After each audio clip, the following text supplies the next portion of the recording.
Hello guys, so this is another edition of Touchline Insights, and today we're going to be talking about Arsenal vs FC Porto. The second leg, the decider, that particular match was a decider for who was going to move to the round of the quarterfinals in the Champions League between Arsenal and FC Porto. So firstly, I'd like to identify and address FC Porto's resilience and their man-to-man marking against Arsenal in the second leg. FC Porto players were everywhere, talking about Evan Nilsson, Gilano, Conceiso, a lot of these players, right from the attack to the midfield to the defense that was spearheaded by Porto, were marking Arsenal player man to man. It made it very difficult for Arsenal to actually express themselves, play their own kind of football, and actually dominate FC Porto. It took the whole of the 90, an addition of 7 minutes, and an extra time of additional 30 minutes to actually, cage Arsenal. That's a lot of minutes. It's a lot of training ground, routine that have gone into, making this thing possible. It's bad enough that some teams cannot actually cage a team, defending, marking from 0 to 90, let alone doing it for extra 30 minutes. That's almost 128 minutes of play, against Arsenal, marking Arsenal man to man. They made it very difficult for Arsenal to be expressive. They made it very difficult for Arsenal to create chances. Odegaard was being marked. Saka was out of the game. We go on and on about the things that happened in that match. But credits to FC Porto and the management, and the coaching crew of FC Porto. They came with a game plan to the Emirates and executed it. So, secondly, I'd like to talk about how FC Porto were able to frustrate Arsenal FC, and cut, or limit their chances created, given these numbers that they've been creating over time in recent matches, especially, after their trip from Dubai. It's been a very long time. I think that was the first time this year that Arsenal scored, failed to score more than one goal in a match. So, according to the game plan, Porto wanted to suppress Arsenal from the midfield because they know if they had to mark Odegaard and mark players like Jorginho, it would be very difficult for Arsenal attacks to actually get on the ball, and that's exactly what Porto did. And on the counter, they were always available with Gilano and Conceiso to always break play and push the attack. Nico Gonzalez in the midfield makes it very difficult again for players, like Jorginho to actually be expressive. It was a very, very, very good match.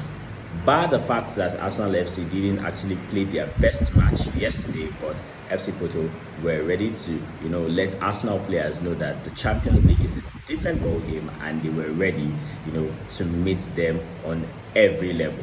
So it was a very good match, deserving of a final round of 16 match and the qualification to the, quarterfinals. So I want to highlight Odegaard's importance in Arsenal.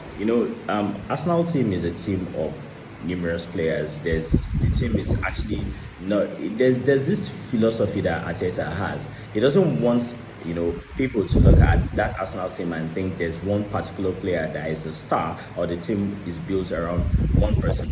We know ultimately that team is built around Odegaard when Martin Odegaard is not in the team. Arsenal is a very different team, and yesterday he was the difference maker in actually securing that vital 3 points that gave Arsenal the opportunity to actually come into that game and improve on their survival, actually moving to the quarterfinals of the Champions League. What an assist from Martin Odegaard! What a player! And we're not taking anything away from Trossard and his goal. That was a very, very calm finish, worthy of a good player in person of Leandro Trossard. So I could not help but to notice that Pepe turned 41. And he's one of these recent players, outfit players, over 41 years and above, who are still actively playing and still doing exceptionally good for their clubs. It's the Champions League. FC Porto have been there many times in the Champions League. They are Champions League winners. They are always there every time. Even last week, Porto defeated Benfica, the league leaders, 4-0. So Pepe has been instrumental in making that defense as solid as possible with his pairing partner in person of Octavio and the goalkeeper Carlos. So when you look at how impactful Pepe has been in that team and how commanding he is, he was there to break attack. He was there to start off, an attack from the opposition half, from the defense. Pepe is still waxing strong at 41, and all we can wish him is all the best in his future endeavors in the game of football. These are things that we like to see. There are a few players that actually get to that age and still perform.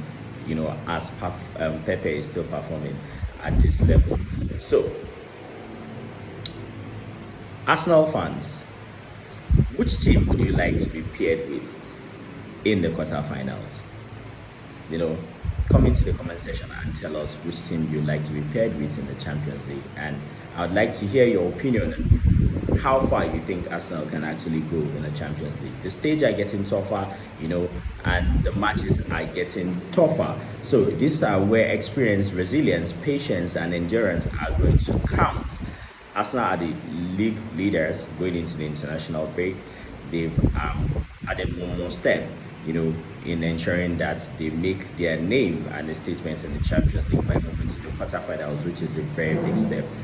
How much do you think this Arsenal team can actually contain, fighting on two fronts in the Champions League and the UPL? Slide into the comment section and tell us your opinion, Arsenal fans. How do you think you're going to be faring in the Champions League this season? And overall, how impressed have you been with the Arsenal this season? Slide into the comment section and tell us your opinion of how impressed you've been with the entire team, the signing of Kai Havertz and Rice, and the coaching crew of Mikel Arteta, Carlos Cuesta, Albert Steffenberg, Nico Jova, and the likes. Slide into the comment section and tell us how good you think the Arsenal has been this season. So, don't forget to like, to comment, and share our videos on TikTok, Facebook, and YouTube. It's Touchline Insights. I'm your host Abdul. I'll see you on the next episode of Touchline Inside videos. But before then, stay blessed.